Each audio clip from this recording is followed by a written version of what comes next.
for Cowichan Valley.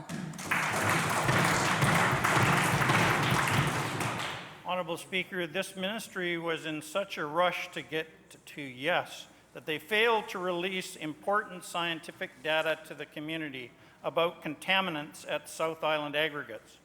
The residents are now out of pocket over $1 million in legal fees between the CVRD case and the one that started today, the judicial review.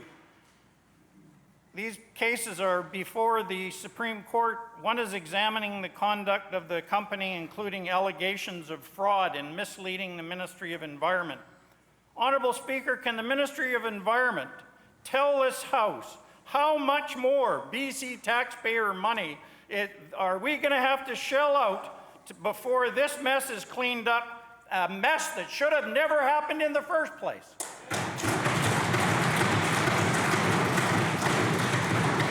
Minister of the Environment.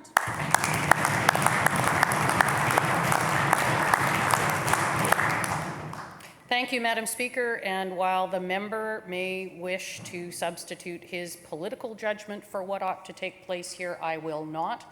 We have qualified professionals who operate independently of our political process. They make their decisions for granting of permits, for evaluation of compliance, for enforcement on the basis of their professional opinion, based on their technical expertise. If the member wishes to substitute his judgment for theirs, he should say so, but I will not. For Cowichan Valley on a supplemental. The minister may not be aware, but the statutory decision maker did not even go to the site. That's your science. You know, this, Honourable Speaker, this is all about getting to yes. Yes, 2 local First Nations say they were not properly consulted. Yes, the ministry ignored scientific data and withheld evidence from the public.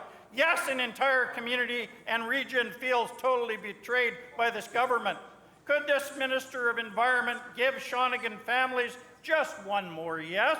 Will she say, yes, we're going to put the environment and the health of Shawnigan residents first, and will she say yes to suspending this permit?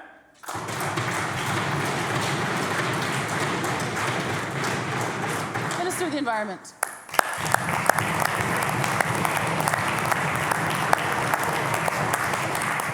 Thank you, Madam Speaker. The health of the residents of the area and the safety of the environment are, in fact, what staff at the Ministry of Environment are dedicating to upholding.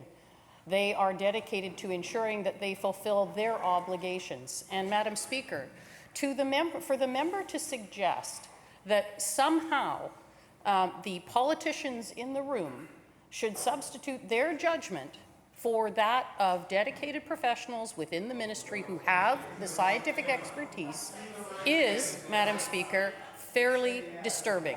We operate within a system that respects... The members will come to order. We operate within a system that respects the rule of law, and that means that there is an appropriate process that we will follow.